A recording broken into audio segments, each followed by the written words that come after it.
Hello and welcome to the 445 Productive Through Joy show with your host and your boy, Dr. Michael Datcher. The show airs each weekday morning, hella early AF at 4:45 a.m.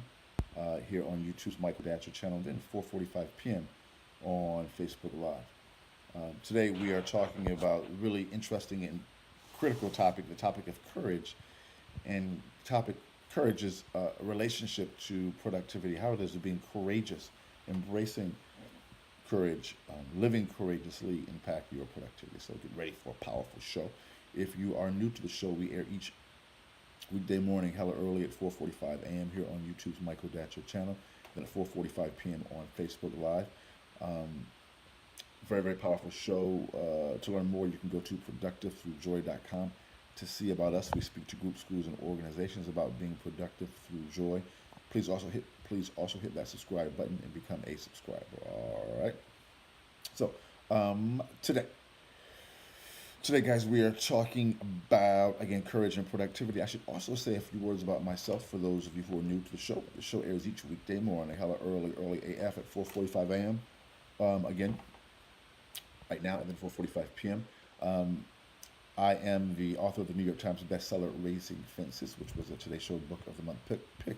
That book's film rights were optioned by the actor Will Smith, whose people call My People.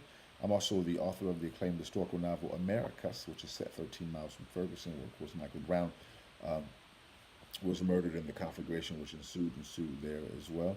I am also the president of the board of the World Stage, a literary and jazz venue here in South Los Angeles. I am also the author. I'm also my educational background is UC Berkeley, Go Bears. Um, my master's is from UCLA and my PhD in English literature is from the University of California at Riverside. I am currently a professor of English lit at LMU here in Los Angeles. I am an expert at being productive. Right? I don't say that to brag or boast, but people are almost always surprised at my level of productivity when they learn my story. I am the crazy story. Everyone's got a story. Mine certainly is crazy. I am the product of a young girl who was raped at 16, gave birth to me at 17, and subsequently gave me up for adoption to a amazing single divorcee. Yet at the time, no biological father, no adopted father. Difficult times for the young MD. Yet, as Cool Mo D famously said, "How you like me now?" And if I can be this productive through joy, I know many of us watching the show can be productive as well. So, thanks for being here. All right, let's dive into the topic of today. We're talking about courage and productivity. And point one is you want to make courage an aspiration, right? What does that mean? You want to be aspirational about courage. Listen, many of us are aspirational about having, as I once heard a minister say, a car that can tell time. Like a BMW 745 or something crazy. That was shocking. I have to note these ministers. I mean, listen, there's nothing wrong with making money. Money is fine, of course. Having nice things is totally fine. But I was just shocked, when this minister was giving this talk, and he was just kind of talking about that was like that was a goal, I mean, that was a thing. Um, all these material things, and it's not bad to have things that are nice. That's not what I'm saying. But I guess the tone of the talk that this minister was giving was just a little shocking. Um, but he aspired to have that was his goal. He aspired almost to the exclusion of other things, um, at least in his public presentation. Um, but what if you could aspire? What if he could aspire to have more courage, uh, or at least aspire to at least have courage at the level of desire that he wants a car that can tell time. I mean, wow, that was really deep. I think I'm being a little judgmental. I don't want to judge him because who knows? Maybe that was just the day he's wanted a brand new car. I don't know. But the point is that we want us to aspire courage. We want to have an idea, a an aspirational approach to courage. Right. So point two: once you make courage an aspiration, you then have to just be in the process of it. Listen, everyone feels fear, especially if you're kind of going forward in life and walking more on the edge and taking chances and risk and whatnot. You're going to definitely um, have a lot of opportunity to be courageous. I was thinking about that a lot lately. I was on a radio show last night, with Dr. Melina Abdullah, a very powerful and courageous activist here in Los Angeles, and just remarking at her courage as she's facing a serious court case as part of her activism here in Los Angeles.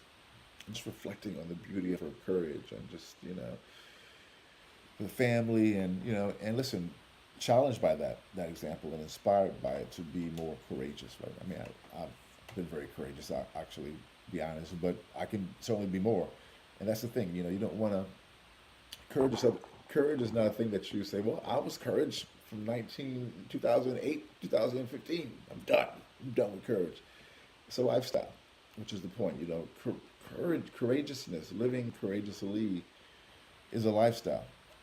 And to make it a lifestyle, we find we encourage people to engage in a daily practice. We call it a spiritual practice. Others may want to call it an energetic practice, but a daily ritual or a series of rituals which involve you undergirding yourself. If you know my show, I've talked about them in the past. Reading in the morning, spiritual texts, I meditate, do yoga, do Pilates, I run, I do many things. I actually need those things to get my energy high enough to do what needs to be done. Really tapping into the eternal, tapping into that which was here before, right? Really important, excuse me. Because there is so much stuff out here that can make you afraid. That's for sure. And the message is, listen, from the state, the message from those around you is to be in fear. I get that. And so we help people to really think about what do I need to do to be more courageous. I need to work on my courage and make that a lifestyle. And you do it by being intentional about having what we call a spiritual practice, right? And making it a lifestyle so that when you go into your day. So before this show, I was up in the morning reading and doing what I do. Then after the show, I'm going to be meditating. I live here in Venice. I'm going to be going to the beach to play my drum and to meditate. I'm going to run, and today's Wednesday. I'm going to do yoga. So I'm going to be creative. I'm going to write. I'm going to work on my books. I'm going to do what I do. And I actually need to do those things so I can be courageous. Because if I don't do those things, it's a lot harder to be courageous. And I'll be stressed the hell out.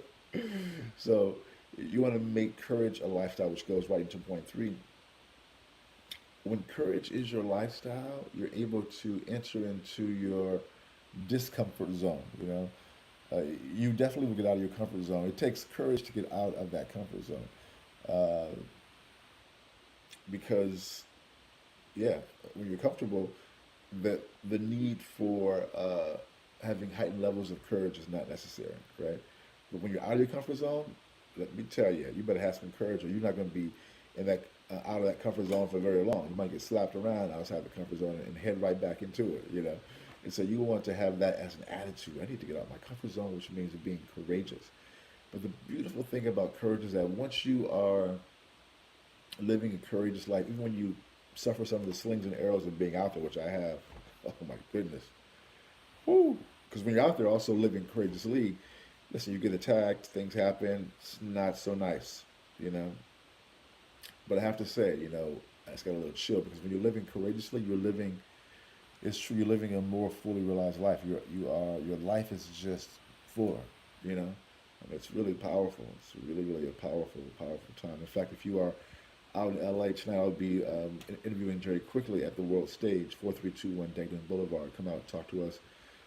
Jerry has been taken off the air by KPFK, our local Pacifica affiliate here in Los Angeles. We're having just a meeting, a community focus group, to let people chime in about what they want in a radio host to represent their city of Los Angeles. Coming out at 6:30, I'll be there, involved in that conversation as well. So, and as a part of this work, we feel more alive and we're able to go do the work that needs to be done. All right. So, boom goes the dynamite. That's all for today's show. We are each weekday morning, hella early at 4:45 a.m. here on YouTube's Michael Datcher channel, and 4:45 p.m. on Facebook Live. Thanks for being here. We will see you this afternoon at 4:45 p.m. And if you come on down to the World Stage, we'll see you then as well. All right. So until then, let's talk about it and be about it. Deuces.